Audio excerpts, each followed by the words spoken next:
bem-vindo a mais um episódio do Mabcast, um podcast produzido pela Divisão de Automação Industrial da Mitsubishi Electric do Brasil. Meu nome é Pedro Okuhara e o nosso objetivo é discutir temas relacionados à indústria e ao mercado, além de apresentar nossas soluções e a própria companhia, através de nossos especialistas e convidados. O tema desse episódio é a experiência do cliente na indústria brasileira. Como os fabricantes estão aprimorando seu atendimento aos clientes de uma maneira cada vez mais parecida com o comércio em geral. Então, fique ligado, pois mais um Mabcast já vai começar.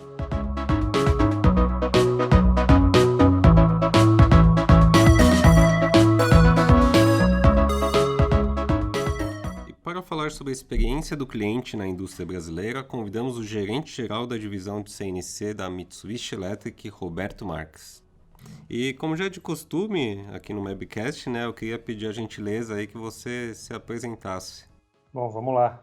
Então, meu nome é Roberto Marques, 43 anos, casado, pai da Catarina e do Caio, engenheiro mecânico formado pelo Mackenzie. Também tenho uma pós-graduação em administração de negócios pelo INSPER, aqui em São Paulo. Comecei minha carreira lá em 2003, se não me engano, numa que era uma startup aqui no Brasil, uma startup de uma empresa sueca que fazia acionamentos hidráulicos na época, e o nosso grande mercado na época era mineração, açúcar e álcool e a indústria de papel e celulose. Essa empresa deixou de ser uma startup no Brasil, virou uma empresa, vamos dizer, uma empresa com CNPJ, tudo bonitinho, e eu passei de engenheiro de vendas, coordenador de serviços, até que lá em 2007, 2008 eu virei gerente de serviços. Coincidiu com a época que a Bosch Rexroth, que é uma empresa do grupo Bosch, comprou essa empresa sueca globalmente. Isso foi em 2008, daí em 2011 eu saí da Bosch Rexroth e fui para a Ridac, que é uma empresa também alemã, e coincidentemente formada por dissidentes, vamos dizer, da Bosch Rexroth, né? Daí nessa empresa também, como gerente de serviços, fiquei até 2014. Em 2014 eu entrei na Zeiss, também uma empresa alemã, mas dessa vez totalmente fora do mundo da hidráulica, uma empresa conhecida pela parte ótica, né, por lentes, microscópios, equipamentos médicos, mas lá na Zeiss eu trabalhava numa área de metrologia industrial, qualidade industrial. Então, a Zeiss nesse ramo é famosa pelas máquinas de medição tridimensional. Então, na Zeiss eu fiquei inicialmente como gerente de serviços e depois me tornei o diretor da divisão toda, tomando conta tanto de serviços como de vendas. Isso até 2020, e agora em 2021 eu estou aqui na Mitsubishi como gerente geral da divisão de CNC. Muito legal, é interessante conhecer um pouquinho da sua história aí, saber que você passou até por uma startup no começo, que virou Bosch, né? Passou pela Zeiss, então é legal que tem experiência aí em vários lugares diferentes. E diante disso, qual é a sua percepção sobre a evolução da relação entre indústria e os seus clientes, ao longo das últimas décadas, Você enxerga que teve uma evolução? Olha, eu vejo que sim. Essa relação de quem presta serviço de pós-venda para todos esses diferentes tipos de indústria que eu passei, né? No final, a relação é bem parecida, né? Você tem uma equipe de manutenção do lado da indústria, vamos dizer assim, desesperada porque algum equipamento parou de funcionar, e você tem do lado de cá uma equipe de serviço tentando dar o melhor apoio possível para restabelecer o equipamento do cliente. Uma coisa que parece simples, né? No nosso dia a dia simples, mas que nesse mundo acabou revolucionando bastante ou agilizando muitos trabalhos.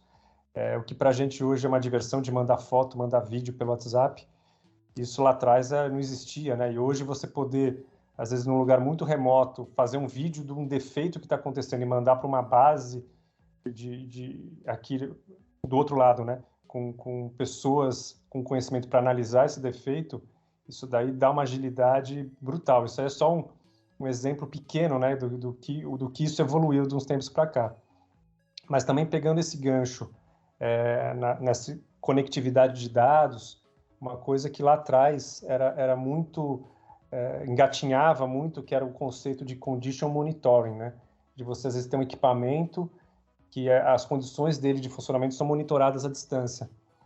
Então, também lá atrás, quando esse conceito começou, era muito difícil, dependendo da localização que esse equipamento estava, de você conseguir coletar esses dados e mandar para uma central que seria analisada, para depois retornar essa informação, vamos dizer assim, digerida para o cliente, falando, olha, seu equipamento está rodando numa condição extrema, pelo que a gente está vendo aqui, ele pode apresentar um defeito assim, assim, daqui tanto tempo, ou não, o teu equipamento está trabalhando nas condições normais, vamos manter dessa forma.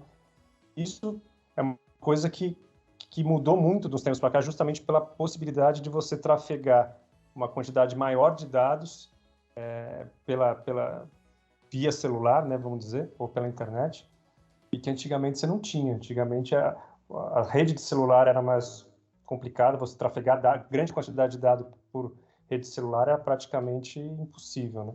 Então isso é uma coisa que melhorou bastante. Eu acho que nos últimos 20 anos aí, 10, 20 anos, a evolução foi realmente muito rápida, né? E a própria pandemia que a gente vive hoje em dia acelerou isso ainda mais, né?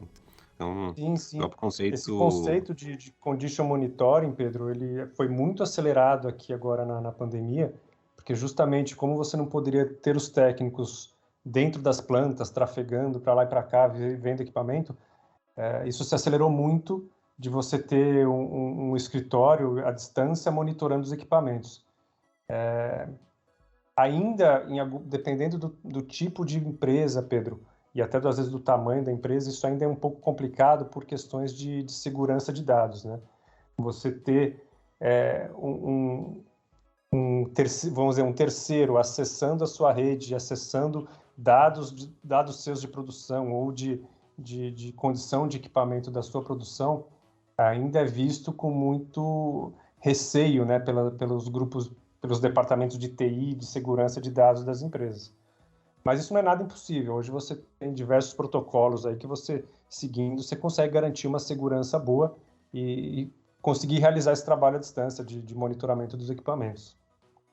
Sim, a indústria 4.0 tem vários pilares, né? Você comentou aí do condition monitoring, né? Até mesmo o pessoal chama de manutenção 4.0, né? Essa capacidade de você acessar tudo remotamente. E cada vez mais a segurança vai ser um tema crítico aí, porque as empresas têm muito receio, né? De hackers, de invasões, de sequestros virtuais, que estão cada vez mais em pauta na mídia. E qual o papel da tecnologia nessa evolução, né? Ou seja, como é que você enxerga a implementação desses softwares, aplicativos, recursos, né, que a gente está comentando para a gestão dos clientes? Olha, falando especificamente de gestão de cliente, Pedro, é uma coisa que eu tenho visto, pelo menos, crescer muito, não só na indústria, né, mas porque normalmente são aplicativos, são softwares, são soluções que são aplicadas praticamente para todos os tipos de clientes, né, desde indústrias até prestadores de serviço, que são soluções de customer, que eles chamam de customer experience, né, que você consegue, às vezes, dar ao seu cliente toda uma base de conhecimento. Vamos supor, você tem um equipamento X, você é um cliente da Mitsubishi, você tem um equipamento X, e você vai ter acesso a todas as informações relativas àquele equipamento, todo o seu histórico de atendimento, todo o status dos seus atendimentos, você consegue ter um acesso, vamos dizer, customizado de toda essa base de informação. Você não precisa ficar, por exemplo, ligando, olha, Mitsubishi, eu preciso do manual do equipamento tal, não sei o que lá. Você consegue ter toda essa base de conhecimento à sua disposição, obviamente, login e senha, né? Você, cliente tal, você acessa as informações relativas aos seus processos. Isso tem crescido bastante, daí você, aliado a isso, você tem interações, mais uma vez brincando, né, via WhatsApp, que hoje todo mundo está lá na frente do equipamento, já pega o WhatsApp, já acessa o canal, por exemplo, de atendimento ao cliente, via WhatsApp, já manda um vídeo, manda uma foto, isso já é analisado. Então, isso é uma coisa que às vezes até atropela a gente, né? A gente não consegue, às vezes, dar tempo de acompanhar, mas a gente vai correndo atrás E, com certeza, a implementação principalmente aplicativos móveis, né, para equipamentos móveis, é uma coisa que revolucionou muito ou agilizou muito o atendimento aos clientes. Não, como eu falei, não só da nossa indústria, mas acho que de todos os grupos aí da nossa economia, vamos dizer. Sim, você puxou o tema do Customer Experience, né, que é a experiência dos clientes, que é um tema que está bastante em alta, mas a gente vê bastante isso na internet, né, em outros pontos. E eu queria saber qual que seria o segredo aí para proporcionar uma experiência satisfatória para o cliente, né, mas especialmente na indústria. Não é um trabalho fácil, tá? Porque é uma coisa que a gente percebe que a indústria ainda não está 100% preparada ou com uma mentalidade alinhada a esse tipo de trabalho de customer experience ou coisa parecida. A gente percebe que tem muito cliente ainda que ainda vive naquele círculo vicioso do vou usar o equipamento até ele quebrar, e quando ele quebrar eu corro atrás para ver o que aconteceu, eu arrumo uma solução, eu chamo alguém, vai tropeçando e vai correndo. Então,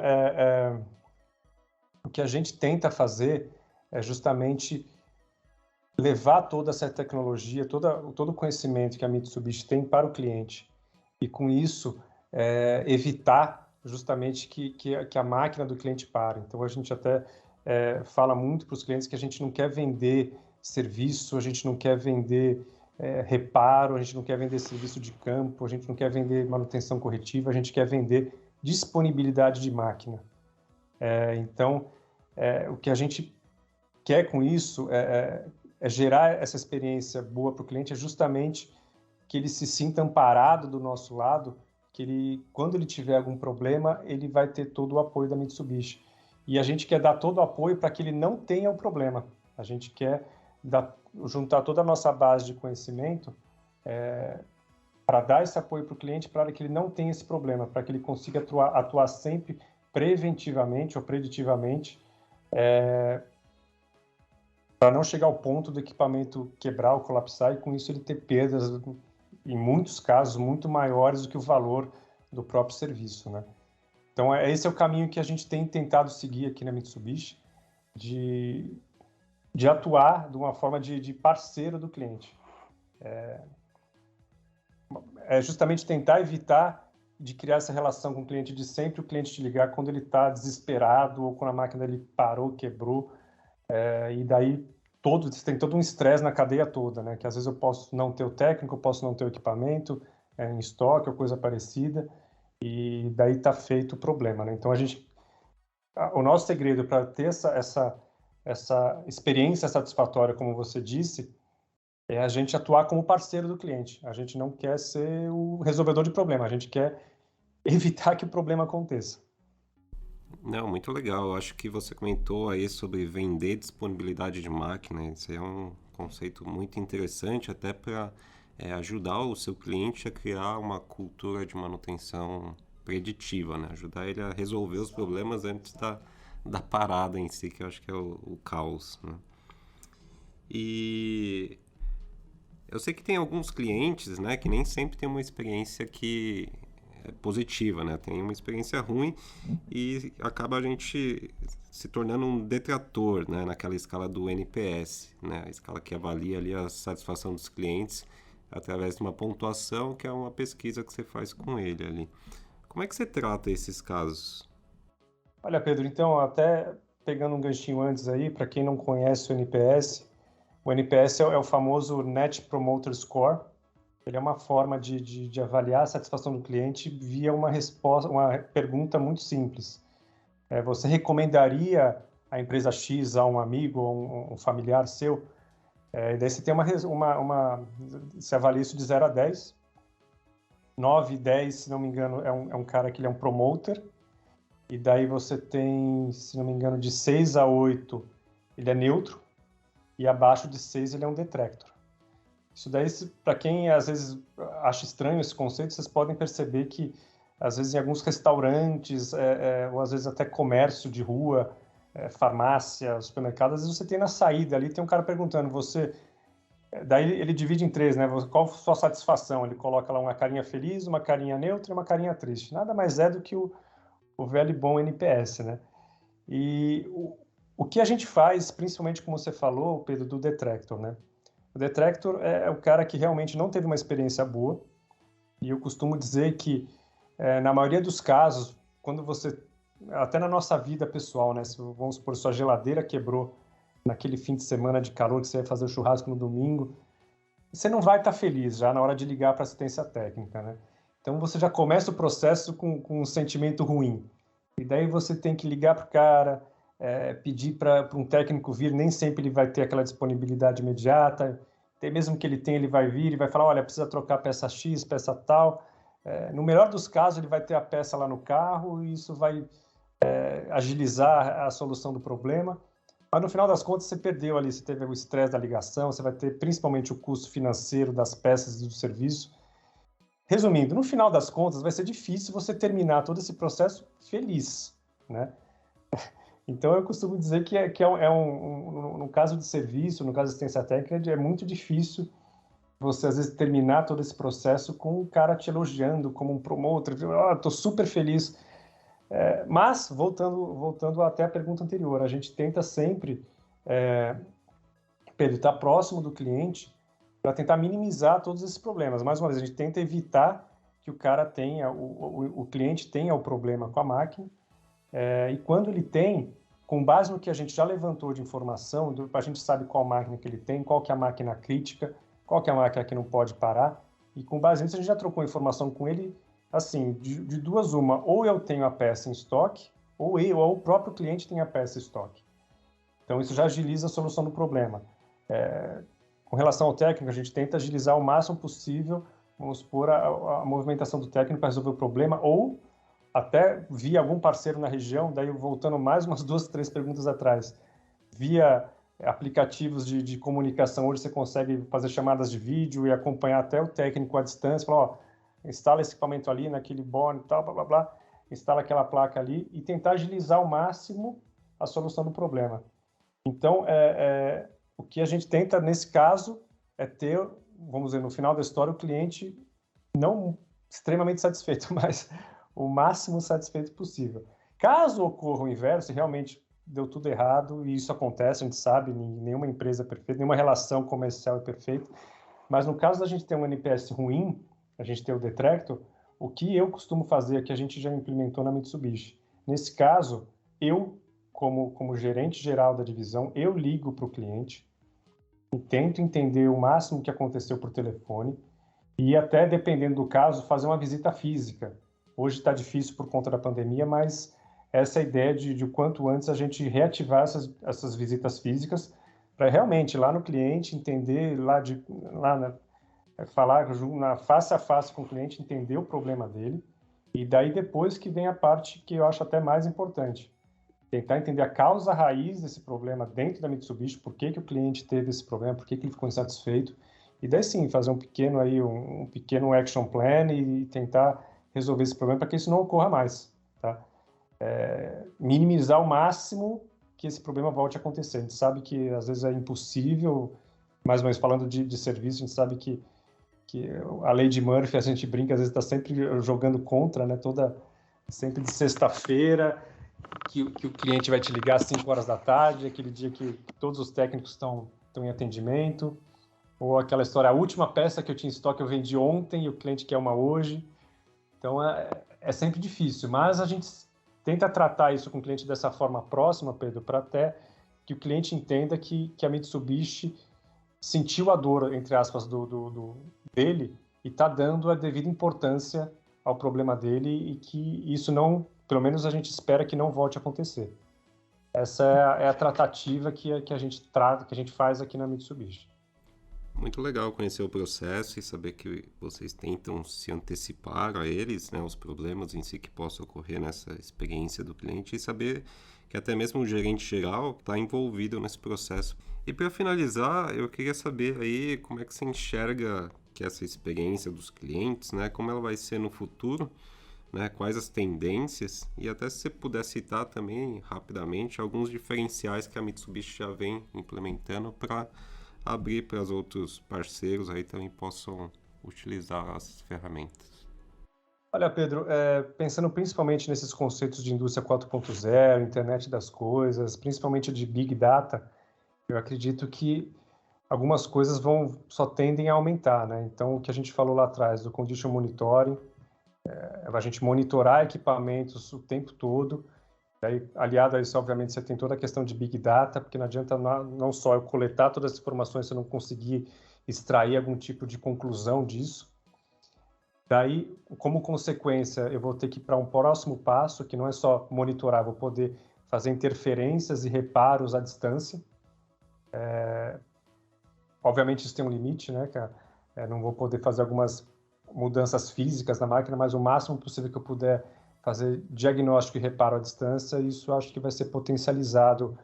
Isso eu imagino que até num curto espaço de tempo.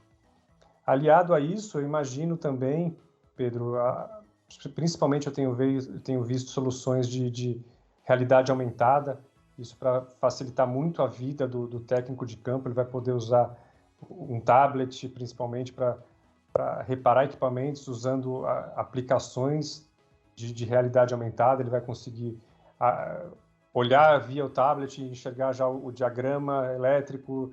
Todas essas soluções são bem interessantes. E como também a gente já comentou aqui, Pedro, com a relação ao cliente, eu acredito que todas essas soluções de Customer Experience só tendem a evoluir. Eu acredito que elas estão numa primeira ou segunda geração agora, e essa necessidade que a pandemia trouxe para a gente só vai aumentar investimentos em cima disso.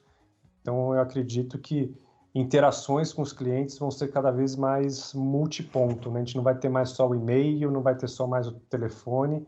Hoje, como eu falei, a gente já adicionou o WhatsApp. Eu acredito que vamos ter mais pontos de conversa, de contato com o cliente, de conversa com o cliente, para agilizar muito essas interações. Pelo visto a gente tem muitas mudanças aí pela frente. Roberto, gostaria de agradecer muito a sua participação. Obrigado pela oportunidade, Pedro.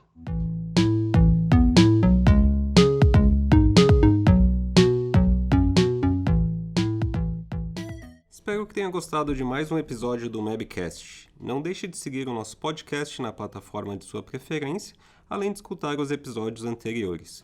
Muito obrigado e até o próximo episódio.